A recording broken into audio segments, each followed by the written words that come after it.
because I want to talk about the prison planet. The prison planet Reddit, okay?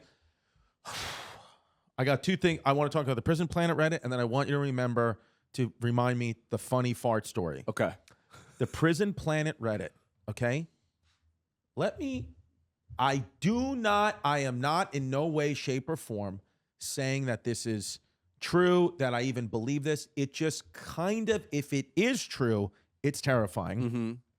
Tucker Carlson, yeah boy, Tucker Carlson talked about this a little bit, and then it was all over Reddit, and there are some pretty prominent people in the world who believe this, the quote unquote powers that be, that what actually is happening in the world right now is it's not aliens out there all the way in a distant planet. They're right here in another dimension. It's not about, it's about vibrations, and we are 3D humans, and it's 4D, 5D, 6D. I don't really understand it, but it's all happening right here. They're just saying us as human beings, our meat vessel and our brain and all that is cannot perceive them. They are operating within our universe, but they're dimensionally just something that we can't see or touch. They're as here as us. They can just see, and they think that this is also based in like Carl Sagan shit. So this isn't just like conspiracy nonsense. Right. And they're saying, though, what is happening, what this prison planet means is that we operate, that even Nikola Tesla said this, that the universe is vibration. That's the main currency of the universe. It's higher vibrations, lower vibrations. The higher the vibrations, the more power you have. The lower vibrations, the less power you have.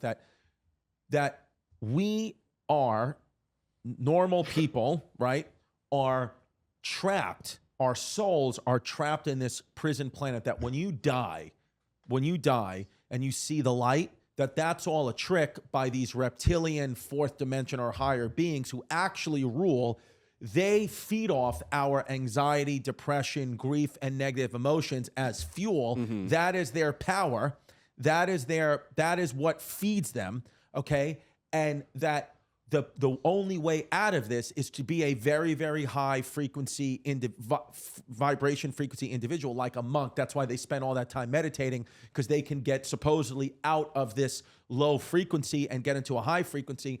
And that big celebrities or whomever, certain people have made a deal, like a Justin Bieber or Barack Obama, just using them as an example. It's like people that everybody knows have made a deal with these fourth dimensional reptilian beings that really rule the world, that said, I will give you my soul for eternity, that you can eat for eternity off my emotions. But every time I come back, because history and the earth, it's all happening now. So you could just go, 1500s isn't in the past to them. It's just in another dimension. Yeah. It's happening right now. They can just swap you. That every time I come back to whatever dimension whatever time in history you try to put me in, I have the same status. So prominent. I'm Justin Bieber today, but back then I was Alexander the Great. Beyonce, Cleopatra, Barack Obama. I think it was like Akhenaten or something like that, some Egyptian king. So the thing is, like, so that's what they believe, and that's what Tucker Carlson said. He absolutely has confirmed is real from his sources, and Alex Jones. Well, so they've confirmed that that's real, and if that is in any way, shape, or form true, it's scary. I think there's truth to it. I don't know if people are consuming energy in like a direct way, maybe subconsciously and stuff like that. But I think the low vibrations and that shit, it's feeding them monetarily. Like, I don't think that energetically they're necessarily like true serpents just soaking up our humanity like that. They are being just funneled money based on our fear and paranoia. So I think there's something to that. But what did Carl Sagan say? Like, what is it? Carl Sagan was just talking about, and this is my belief with aliens, is that aliens, it's not about a faraway place. It is, they are here, they are with us right now. They're just in a dimension that we are incapable of perceiving, which I'm totally on board with. I think the fact that they're kind of showing up as aliens right now at this exact time with all that's going on internationally seems a bit fishy. And I think the story and the fact that it just kind of goes away for months at a time and then comes back is in like, hey, remember aliens? Remember we said we found those? Then it goes away and it comes back. It's all kind of media manipulation and not necessarily based on actual disclosure.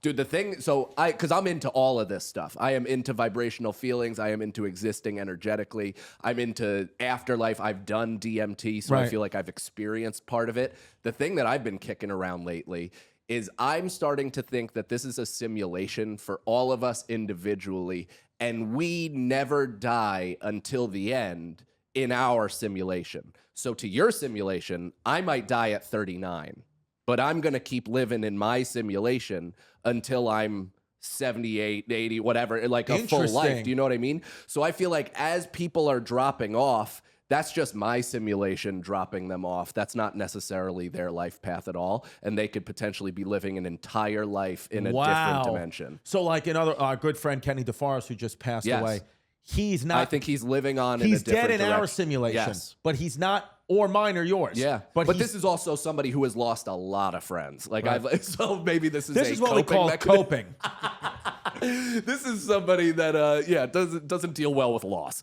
But I do truly, like, there's part of me that really does believe that, where I don't know, it just seems like this is such a sliver experience, like such a weird moment of consciousness, and the before and afterlife are more or less one and the same, that that theory of like this might be hell, I'm not that far off. I really don't think so. I think this is actually heaven and hell. Like, this is the fucking afterlife that we're currently in, and it's not in perpetuity. The actual, like, the consciousnessless love, just existence without Chris, without Mike, that's what everything is. This is just us gaining experience and, like, I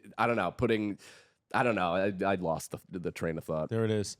I think listen, it's one of those things where I think because of the internet or the time in history we're living, like this idea of like a prison planet of grief and all that, it's just more believable today than it would be 30 years ago, because like 30 years ago, if I said aliens are real, you'd be like, no, they're not. Right. But now you're like, well, of course they are.